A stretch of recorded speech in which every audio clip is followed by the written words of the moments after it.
안녕하세요, 여러분. 오늘 우리가 함께 파헤쳐 볼 내용은요. 성경을 진지하게 읽어보신 분들이라면 한 번쯤은 이거 뭐지? 하고 고개를 갸우뚱하게 만드는 정말이지 기이하고도 매혹적인 신학적 미스터리입니다. 엄청난 재앙과 심판의 예언이 뚝 떨어졌을 때 당시의 위대한 영적 지도자들이 보였던 반응 말인데요. 겉으로만 보면 도무지 이해할 수 없는 그들의 태도 이면에 과연 어떤 진짜 의미가 숨겨져 있는지 지금부터 저와 함께 낱낱이 분석해 보시죠. 자, 이 문장을 제가 한번 읽어볼게요. 여호와의 말씀이 좋소이다. 내 생전에는 평안과 견고함이 있으리로다. 잠깐만요, 여러분. 방금 제가 읽은 이 구절, 지금 상황이 어떤 건지 아시나요? 유다의 히스기야 왕이 이사야 선지자로부터 자기의 모든 소유는 물론이고 자손들까지 바벨론으로 싹 다 끌려갈 거라는 진짜 참혹한 심판의 예언을 들은 바로 직후입니다. 그런데 반응이 뭔가 안도하고 있는 것처럼 보이지 않습니까? 자기 후손들이 포로로 끌려간다는데 내 살아생전에는 평안할 테니 다행이다 라는 식으로 들린단 말이죠. 진짜 황당하죠? 그럼 본격적으로 들어가 보죠. 대체 이거 성경에 기록된 역사상 가장 무책임하고 이기적인 나만 아니면 돼 뭐 이런 태도일까요? 아니면 우리가 완전히 놓치고 있는 엄청난 반전, 깊은 신학적 배경이 숨어 있는 걸까요? 오늘 우리는 영적 탐정이 되어서 이 당혹스러운 텍스트 뒤에 숨겨진 진짜 진실을 추적해 볼 겁니다. 오늘 살펴볼 내용의 흐름을 잠깐 짚어볼게요. 첫째, 히스기야의 반응이 순종인지 이기심인지 살펴보고, 둘째로 엘리 제사장의 경우를 봅니다. 셋째는 현대인과 청교도 신학의 시각차를 확연히 비교해 보고요. 넷째로 다윗이 보여준 더 나은 길을 살펴본 다음, 마지막으로 여기서 얻을 수 있는 궁극적인 교훈까지 쭉 이어서 가보겠습니다. 자, 그럼 첫 번째로 히스기야 왕 이야기부터 해볼까요? 그의 반응, 과연 철저한 순종이었을까요? 아니면 이기심이었을까요? 일단 히스기야 왕, 다들 아시겠지만 평범한 인물이 아니잖아요. 자기가 죽을 병에 걸렸다가 기적적으로 낫기도 했고 무시무시한 아수르 제국이 쳐들어왔을 때도 나라가 구원받는 걸 직접 목격한 사람입니다. 그야말로 하나님의 놀라운 은혜를 뼛속 깊이 체험한 인물이었죠. 그런데 바벨론 사절단한테 자기 보물창고를 자랑하는 크나큰 실수를 저지르고 맙니다. 그리고 나선 자손들이 포로로 끌려갈 거라는 그 끔찍한 예언을 정면으로 맞닥뜨리게 된 거예요.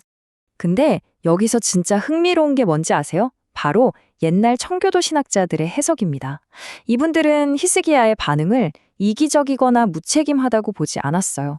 오히려 이걸 하나님의 주권적인 판결에 전적으로 승복한 거다라고 본 거죠. 히스기야는 자기가 얼마나 뼈아픈 잘못을 했는지 깊이 인정했고 하나님이 내리시는 벌이 무조건 옳다고 받아들인 겁니다. 그러니까 내 생전에는 평안하리라 이 말은요, 얌체 같은 안도가 아니라 지금 당장 멸망받아 마땅한 죄인데도 그 심판을 유예해 주신 하나님의 자비에 대해 눈물겹게 감사하는 표현에 더 가깝다는 겁니다. 놀랍지 않나요? 그럼 두 번째 케이스, 엘리 제사장으로 넘어가 보겠습니다. 무기력과 인정 사이, 과연 엘리의 반응은 어땠을까요? 엘리 제사장의 당시 상황, 솔직히 말해 참담 그 자체였습니다. 자기 아들들이 성소에서 온갖 악행을 저지르는 걸 알면서도 그냥 놔뒀거든요. 그 결과 그는 영적인 분별력을 완전히 잃어버렸습니다. 그러던 어느 날 자기가 가르치던 어린 사무엘의 입을 통해서 자기 가문이 영원히 씻을 수 없는 참혹한 심판을 받게 될 거라는 충격적인 소식을 듣게 됩니다. 그 끔찍한 소식을 듣고 엘리가 뭐라고 하냐면요. 이는 여호와 신이 선하신 대로 하실 것이니라 이렇게 말합니다. 참 복잡묘하죠? 학자들은 이 반응을 보고 엘리 안에 불신앙적인 체념과 영적 무기력이 아주 짙게 깔려 있다고 지적해요. 하지만 동시에 엘리 역시 하나님이 한번 결정하시면 인간이 꺾을 수 없다는 교리적 사실만큼은 분명히 알고 있었던 겁니다. 영적으로는 바닥을 쳤지만 그래도 하나님의 결정은 무조건 옳고 내가 틀렸다라고 인정하는 최소한의 신앙적 도리, 그 뼈대만큼은 남아 있었다는 걸 보여주는 대목이죠. 자, 이제 세 번째, 현대적 사고방식 때의 청교도 신학입니다. 여러분, 여전히 마음 한구석이 좀 불편하신가요? 우리가 이 고대 텍스트를 오해하는 근본적인 이유가 바로 여기에 있습니다. 이 두 가지 관점을 한번 비교해 보시죠. 사실 지금까지 들으시면서 아니, 그래도 자기 자식들이 망한다는데 어떻게 저렇게 반응해? 하셨을 텐데요. 왼쪽을 보시면 우리 같은 현대인들은 인본주의적인 책임감에 워낙 익숙해져 있습니다. 내 자식이 고통받는 게 내가 고통받는 것보다 훨씬 크죠. 가족을 지키는 게 무엇보다 우선이니까요. 그런데 오른쪽을 보세요. 고대 히브리인들이나 청교도들의 생각은 철저히 신중심적이었습니다.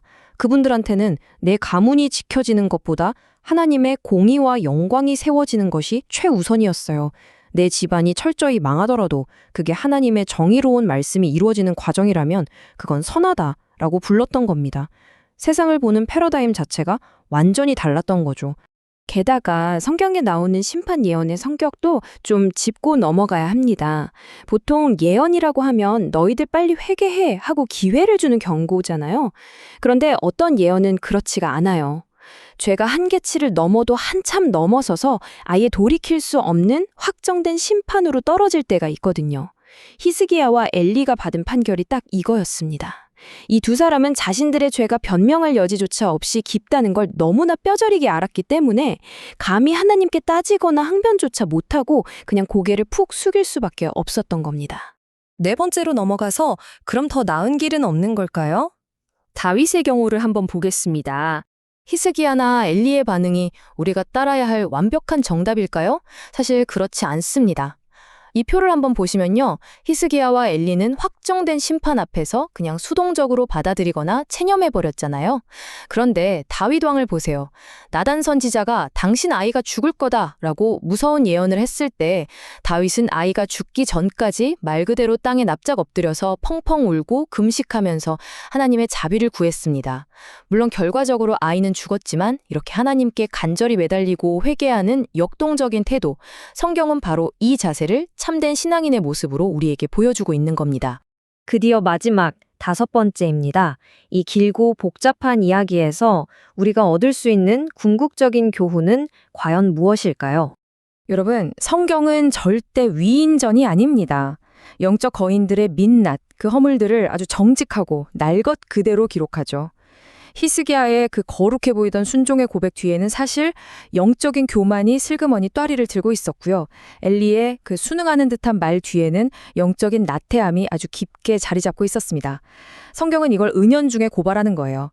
아무리 위대한 사람이라도 결국엔 심판의 잔혹함을 두려워하며 그저 미뤄진 자비에 간신히 매달리는 참으로 연약한 인간일 뿐이라는 사실을 말이죠. 그래서 오늘 우리가 기억해야 할 가장 핵심적인 포인트가 바로 이겁니다. 이 유예된 시간이라는 것에 대한 정의를 완전히 새로 써야 한다는 거죠. 만약 하나님께서 당장의 심판을 밀어주시고 우리 세대에 평안을 주셨다면요. 그거 소파에 편하게 기대 앉아서 이기적으로 휴식을 취하라고 주신 시간이 절대 아닙니다.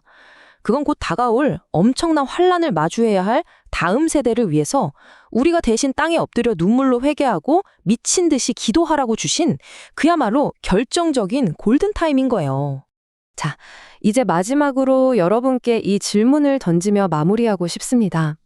우리는 지금 그저 우리 세대에게 주어진 이 달콤한 평안을 이기적으로 즐기고만 있습니까? 아니면 다가올 미래의 무게를 짊어질 다음 세대를 위해서 다윗처럼 눈물로 엎드려 있습니까? 수천 년 전 고대 이 당혹스러운 텍스트가 사실은 21세기를 사는 지금 우리의 패부를 가장 날카롭게 찌르고 있는 건 아닐까요? 오늘 준비한 내용은 여기까지입니다. 이 묵직한 질문 여러분도 꼭 한번 곱씹어 보시길 바랍니다.